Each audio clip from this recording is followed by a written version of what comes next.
The book of Esther is unique for two reasons. It is one of only two books in the Bible named after women, along with Ruth, and it is one of only two books in the Bible that never mentions God's name directly, together with the Song of Solomon. As a result, many people have been perplexed by Esther. It's a beautiful and romantic story, but why is it included in the Bible? Why are we required to read it? What would we be able to glean from it? Esther, like Ezekiel and Daniel, was written during the Jewish exile, making it one of the few Bible books situated wholly outside the Promised Land, although Esther was written much later than the other two books. These books describe how Jews behaved in Gentile society and hence can serve as an excellent guide for how to act in non-Christian settings. Historical background. A coalition of Medes and Persians defeated Babylon. The first monarch of the new empire was Darius the Mede, who was followed by Xerxes I, a Persian, otherwise known as Ahasuerus. Daniel rose to the position of prime minister under the Babylonian name Belteshazzar. Hadassah rose to the position of queen and was given the name Esther, a pagan name short for Ishtar, a Babylonian goddess. As a result, both Daniel and Esther were elevated to positions where they could assist their respective communities. The Jews were not compelled to return to the Promised Land by God. Without a doubt, this book would not have been written if they had all returned. Thousands opted to return while tens of thousands chose not to. The Book of Esther is the Old Testament book with the most documentary records. There are a slew of other sources that back up what we read in Esther. Archaeologists excavating Persepolis, the Persian Empire's capital, discovered a stone tablet containing the name Mardukha in 1930. Mordecai is the name of the prime minister in the book. A romantic story. It's a very romantic tale. Esther was a lovely and youthful queen who reigned over a vast empire. Only one man knew her secret, and it was a secret that could cost her her life. Romance novels are full of stories like this. The following is a synopsis of the plot. Xerxes was the ruler of a kingdom that stretched from India to Egypt in the east. But there was trouble on the horizon, so he convened a 180-day conference to consider how he would cope with the Greek threat. They celebrated a 7-day feast in the royal grounds at the conclusion of the session. When they had had too much wine, the king summoned his wife Vashti to dance for them, as she was young and attractive, and he needed entertainment for his generals. Esther chapter 1, verse 1. This is what happened during the time of Xerxes, the Xerxes who ruled over 127 provinces stretching from India to Kush. However, Queen Vashti declined to come, and thus the narrative begins. The king found himself in an unpleasant situation as a result of his refusal. You can guess what the wives of the generals were going to do if he didn't deal with his wife. They were going to be in danger if he couldn't control his household, so something had to be done. Esther chapter 1, verses 10 through 20. On the seventh day, when King Xerxes was in high spirits from wine, he commanded the 7 eunuchs who served him, Mehuman, Biztha, Harbona, Bigtha, Abagtha, Zethar, and Carcas, to bring before him Queen Vashti, wearing her royal crown, in order to display her beauty to the people and nobles, for she was lovely to look at. But when the attendants delivered the king's command, King Vashti refused to come. Then the king became furious and burned with anger. Since it was customary for the king to consult experts in matters of law and justice, he spoke with the wise men who understood the times and were closest to the king, Karshena, Shethar, Admatha, Tarshish, Merses, Marsena, and Memucan, the 7 nobles of Persia and Media who had special access to the king and were highest in the kingdom. According to law, what must be done to Queen Vashti, he asked. She has not obeyed the command of King Xerxes that the eunuchs have taken to her. Then Memucan replied in the presence of the king and the nobles, Queen Vashti has done wrong, not only against the king, but also against all the nobles and the people of the provinces of King Xerxes. For the queen's conduct will become known to all the women, and so they will despise their husbands and say, King Xerxes commanded Queen Vashti to be brought before him, but she did not come. This very day, the Persian and Median women of the nobility who have heard about the queen's conduct will respond to all king's nobles in the same way.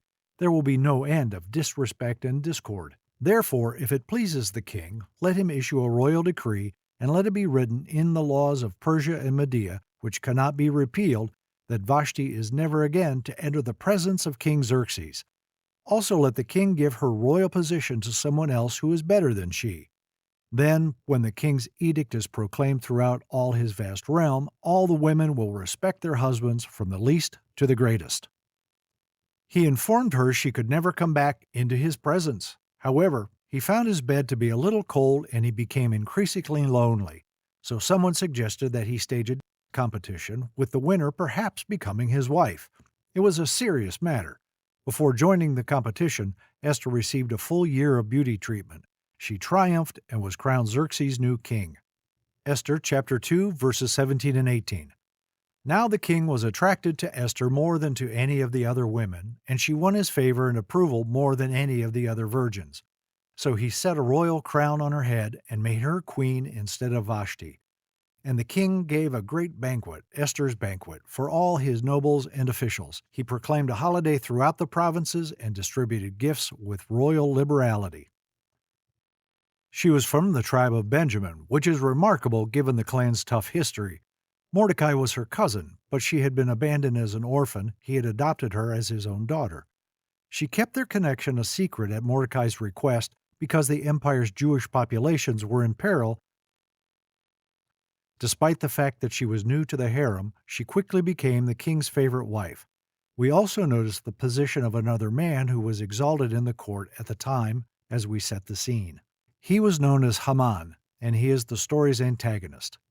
We have a fascinating situation. The queen of the Persian Empire is a Jewess who hasn't acknowledged that she is a Jewess, and Haman is a high-ranking courtier who despises all Jews. When Haman insisted that everyone worship the emperor, it became a flashpoint. When Mordecai refused, Haman informed the king. He stressed that the empire's Jews should be completely exterminated. They were distinct with their own set of laws, traditions, and religion. They were misfits who needed to be let go. He also offered the treasury a hefty reward if the monarch agreed to exterminate the Jews. They literally drew lots to determine when all the Jews would be executed in secret. The extinction of the Jewish people was decided by a lot cast on the 13th day of the month. One of the reasons why the 13th day has always been associated with superstition is because of this. When the Jews found out what was going to happen, they fasted, wore sackcloth, and wore ashes. Mordecai sent Esther a message begging the king for mercy. He claimed that God had brought her to the kingdom for a specific reason. She became queen as a result of an unusual series of events and was thus in a position to assist her people. So Esther faced a real battle. Should she reveal that she was Jewish? If she did, her life would be at stake too. But she decided that if she perished, she perished. So how was she to make the request known? Esther chapter 5, verses 1 through 8. On the third day, Esther put on her royal robes and stood in the inner court of the palace in front of the king's hall. The king was sitting on his royal throne in the hall, facing the entrance. When he saw Queen Esther standing in the court, he was pleased with her, and held out to her the gold scepter that was in his hand. So Esther approached and touched the tip of the scepter. Then the king asked, "What is it, Queen Esther? What is your request? Even up to half the kingdom, it will be given you." "If it pleases the king," replied Esther, "let the king, together with Haman, come today to a banquet I have prepared for him." "Bring Haman at once," the king said, "so that we may do what Esther asks." So the king and Haman went to the banquet Esther had prepared. As they were drinking wine, the king again asked Esther, "Now what is your petition? It will be given you. And what is your request? Even up to half the kingdom, it will be granted." Esther replied, "My petition and my request is this. If the king regards me with favor, and if it pleases the king to grant my petition and fulfill my request, let the king and Haman come tomorrow to the banquet I will prepare for them. Then I will answer the king's question." The queen could only see the king if she was summoned, but she knew she had to see him. So she boldly requested his presence and proposed a banquet with Haman as the honored guest. The king granted the request and the meal was properly set up. Esther chapter 5, verse 9. Haman went out that day happy and in high spirits. But when he saw Mordecai at the king's gate and observed that he neither rose nor showed fear in his presence, he was filled with rage against Mordecai. Nevertheless, Haman restrained himself and went home. Calling together his friends and Zeresh his wife, Haman boasted to them about his vast wealth, his many sons, and all the ways the king had honored him and how he had elevated him above the other nobles and officials. "And that's not all," Haman said. "I'm the only person Queen Esther invited to accompany the king to the banquet she gave, and she has invited me along with the king tomorrow. But all this gives me no satisfaction as long as I see that Jew Mordecai sitting at the king's gate."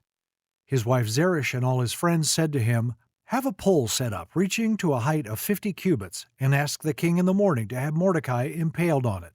Then go with the king to the banquet and enjoy yourself." This suggested delighted Haman, and he had the pole set up. The king had insomnia the night before the banquet, so he got up to read. He stumbled into his old diaries and read about how Mordecai had saved his life from an assassination plot involving two of his officers years previously. He was reminded that he had never given him a prize. Esther chapter 6, verses 1 through 4. That night the king could not sleep, so he ordered the book of the Chronicles, the record of his reign, to be brought in and read to him. It was found recorded there that Mordecai had exposed Bigthana and Teresh, two of the king's officers who guarded the doorway, who had conspired to assassinate King Xerxes. "What honor and recognition has Mordecai received for this?" the king asked. "Nothing has been done for him," his attendants answered. The king said, "Who is in the court?" Now Haman had just entered the outer court of the palace to speak to the king about impaling Mordecai on the pole he had set up for him. So the next morning, as soon as he awoke, he began plans to reward Mordecai. It was an incredible coincidence, certainly the result of God's hand. "I'm trying to think of a reward to offer to someone who genuinely pleases me," the king said to Haman at the meal. "What do you think you should do?" Because Haman assumed it was him, he responded, "Have a procession in his honor and make him prime minister." The king consented to the idea, but it was Mordecai who was summoned and rewarded, an incredible turn of events. Esther summoned the strength to speak to the king about her people at the feast. When the king learned of Haman's heinous plot, he ordered Haman to be executed on his own gallows, and the Jews were saved. Esther chapter 7, verses 1 through 8. So the king and Haman went to Queen Esther's banquet, and as they were drinking wine on the second day, the king again asked, "Queen Esther, what is your petition? It will be given you. What is your request? Even up to half the kingdom it will be granted." Then Queen Esther answered, "If I have found favor with you, your majesty, and if it pleases you, grant me my life. This is my petition. And spare my people. This is my request. For I and my people have been sold to be destroyed, killed, and annihilated. If we had merely been sold as male and female slaves, I would have kept quiet, because no such distress would justify disturbing the king." King Xerxes asked Queen Esther, "Who is he? Where is he, the man who has dared to do such a thing?" Esther said, "An adversary and enemy, this vile Haman." Then Haman was terrified before the king and queen. The king got up in a rage, left his wine, and went out into the palace garden. But Haman, realizing that the king had already decided his fate, stayed behind to beg Queen Esther for his life. Just as the king returned from the palace garden to the banquet hall, Haman was falling on the couch where Esther was reclining. The king exclaimed, "Will he even molest the queen while she is with me in the house?" As soon as the word left the king's mouth, they covered Haman's face. A fresh decree was issued, overriding Haman's orders and granting the Jews the right to defend themselves, as well as the ability to gather and annihilate any armed force that could attack them. It was a stunning intervention because assassins were waiting to slaughter all the Jews across the empire. As a result, when the time came for Haman's edict to eliminate the Jews were prepared and proceeded to overpower their opponents and execute Haman's family. Esther chapter 9, verses 1 through 14. On the 13th day of the 12th month, the month of Adar, the edict commanded by the king was to be carried out. On this day, the enemies of the Jews had hoped to overpower them, but now the tables were turned and the Jews got the upper hand over those who hated them. The Jews assembled in their cities in all the provinces of King Xerxes to attack those determined to destroy them. No one could stand against them because the people of all the other nationalities were afraid of them. And all the nobles of the provinces, the satraps, the governors, and the king's administrators helped the Jews because fear of Mordecai had seized them. Mordecai was prominent in the palace. His reputation spread throughout the provinces, and he became more and more powerful. The Jews struck down all their enemies with the sword, killing and destroying them, and they did what they pleased to those who hated them. In the citadel of Susa, the Jews killed and destroyed 500 men. They also killed Parshandatha, Dalphon, Apasa, Aspatha, Paratha, Adalia, Aradatha, Parmashta, Arasai, Aradai, and Vaizatha, the 10 sons of Haman, son of Hamadatha, the enemy of the Jews. But they did not lay their hands on the plunder. The number of those killed in the citadel of Susa was reported to the king that same day. The king said to Queen Esther, "The Jews have killed and destroyed 500 men and the 10 sons of Haman in the citadel of Susa. What have they done in the rest of the king's provinces? Now what is your petition? It will be given you. What is your request? It will also be granted." "If it pleases the king," Esther answered, "give the Jews in Susa permission to carry out this day's edict tomorrow also, and let Haman's 10 sons be impaled on poles." So the king commanded that this be done. An edict was issued in Susa, and they impaled the 10 sons of Haman. Because the Persian Empire stretched from India to Egypt, there would have been no Jews left if this had not happened. Jesus could not have been born if the original edict had maintained. So Esther came to the rescue. It's no surprise that the Jews commemorate these events every year with the Purim feast. Everyone loves a story like this, and it is superbly told. As a literary structure, it is superb. Why is this book in the Bible? However, there must be more than just a good story. What is the significance of this book in the Bible? Is it just to set a good example for us when we find ourselves in a public position? What can we learn from Daniel and Esther as Christians? She was far from home and placed in a position of power in pagan culture by God without surrendering her beliefs. As a result, she was able to achieve significant progress for God's kingdom. The stories inspire us to go as far as we can in order to achieve a decent place in the world, as long as we maintain our faith. God can use us in high places for the kingdom. Therefore, we should let Him put us where we can make progress. Individuals are used by God. It only takes one individual to make a significant difference. God employs both men and women. Christians have no place in this world. We are outcasts since our true citizenship is in heaven.